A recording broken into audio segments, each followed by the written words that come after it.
Beautiful. I appreciate that, folks. I did that set just for you because, and you notice I didn't curse once during it. Anyone notice that?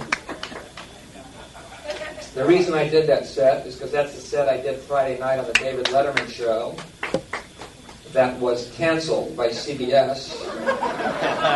And I was completely erased from the show because they felt you, the audience, are too stupid to know that these are jokes or to have material on that might have ideas associated with them other than, boy, food on airplanes sucks, don't it? Or, gee, 7-Eleven sure are expensive, aren't they? Or any number of other stupid, banal, trite, puerile jokes that we know all by heart so that they can keep you without any kind of social fucking awareness and keep us separated from each other while they hawk their fucking beer commercials. Yeah!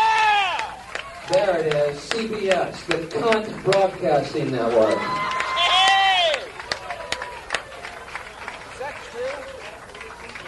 Totally edited me off the show. The show went great that night. The crowd loved it. I came back to the hotel. I get a call from the producer, Bill, sorry, you touched too many hot spots. And I was like, what? The crowd liked them. Well, what about the crowd at home?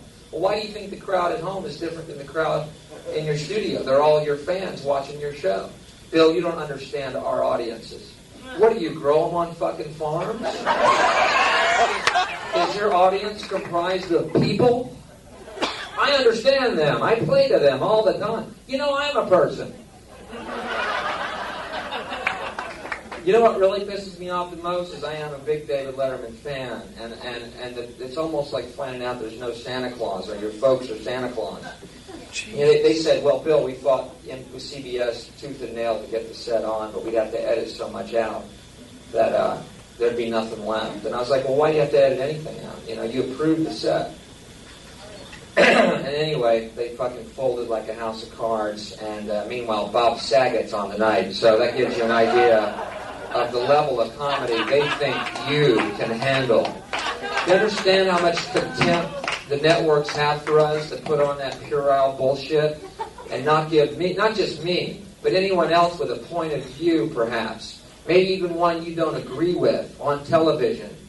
They kowtow to fucking special interest groups and a couple of deranged motherfucking people who hear the word Jesus and think immediately you're making fun of Jesus, when I did not make fun of Jesus. They hear the word gay. I did not make fun of gays. What I made fun of was a double standard that exists in this fucking country. They think you're too stupid to see through that, and that's exactly what they fucking count on while they fucking sell the number 2 killer drug in this country, fucking alcohol, and they have the gall to do it in your fucking living room with your children there. They don't even lurk around playgrounds. Yeah!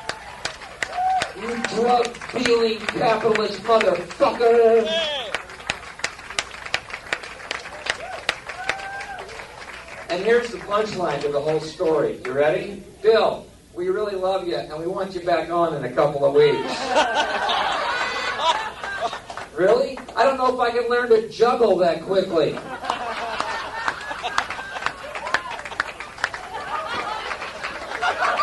Hi, I'm Bill Hicks. I used to have a social conscience and want to help the world by trying to point out how our belief systems are affecting us negatively. Now, watch this, an apple.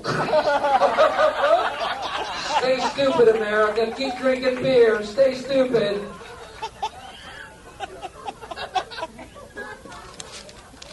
Fuck it. As though TV were the moral arbiters of our society. You know what I mean? That's the position they try. Standards and practices. That was the word. It wasn't censored. Our standards and practice guy said you hit too many hot spots. You have standards? Is this the same network that shows Full House? Where are your standards, exactly? Stupid to retarded? Is that the level you're trying to put out to America? So, understandably, I'm very hoarse. I've been, discussing this and wondering what action to take. And I think the action I'm going to take is we take what I just did and we're going to play it for many people and show them the exact set. Yeah! Canceled. And see if you, the audience, were so offended, if you felt so threatened by my little skit that you went out of your fucking mind. It amazes me how afraid they are of one person. Basically, a joke blower. Basically, all I am is a joke blower. You know, I'm not the back of some Mexican blowing jokes all over the driveway. Fairly harmless guy that I am.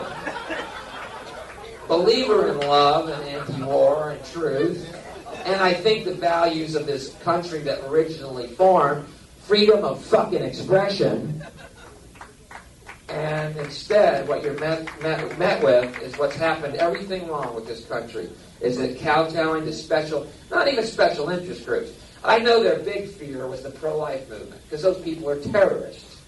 Okay? But they're a minority. They're not the majority. You know what? Majority of people are very reasonable, I found. And you know what? They don't write letters when something offends them on TV. Because reasonable people know it's just fucking television.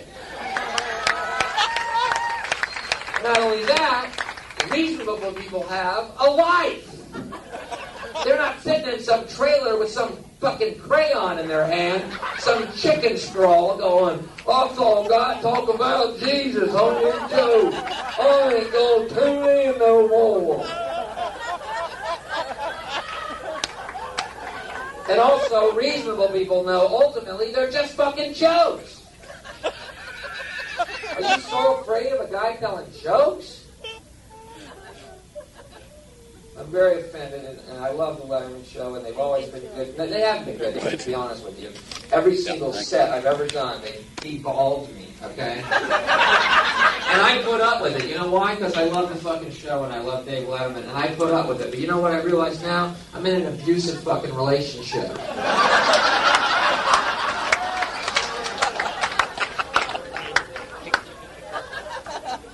I'm going to do another routine. I'm going to make another point here. I'm going to do another routine that they once edited out about 7 years ago. I did this routine, and literally 5 minutes before the show, standards and practice guy said I couldn't do the routine. This is my ending routine for the set. Now, I don't know if you've ever done a comedy show. But you'll find the ending is a fairly important part of the set. Anyway, it was the same thing. The producer, Robert Morton, agreed the set was fine, and then he had me run it over with standards and practices. This is how it works. The guy sat there, unsmiling, jingling keys in his pocket during I performed like a monkey in a hallway for this guy. Because again, I was a young kid at the time, and I loved the show, and it was a break, and whatever. I sold myself short. I didn't have enough respect for myself to go, you know what? I don't want to be a part of this compromised fucking world you live in. While you act like you're the moral arbiters of the world, and yet all you are fucking whores at a capitalist gangbang. I don't really want to be part of your world anymore. You know what I mean? I like the fucking show, and I give my best on that fucking show, and they fucking wife beat me. And I went back for more for 6 years. Because see what Robert Morton, the producer, said to me on the phone the night he called right after the set was taped, when he said, we're not going to air it, he said to me, but could you be back on in 2 weeks? And then he goes, Bill, we take full responsibility because we okayed the set, but we only wish we'd spent more time with you in the clubs working on the set so that we could have edited all that out before you got here. Well, I don't want to be edited out at all. Edit what out? Which joke? Why? I didn't go up and say the Pope's a faggot, you know what? Which he is, but I didn't say that. I didn't say that on the show. You heard what I did, and I just did it for you. I mean, it's front page fucking stories. I mean, you know what I mean? All I'm doing is walking through the front page and fucking paper and commenting on it. Anyway, I'm going to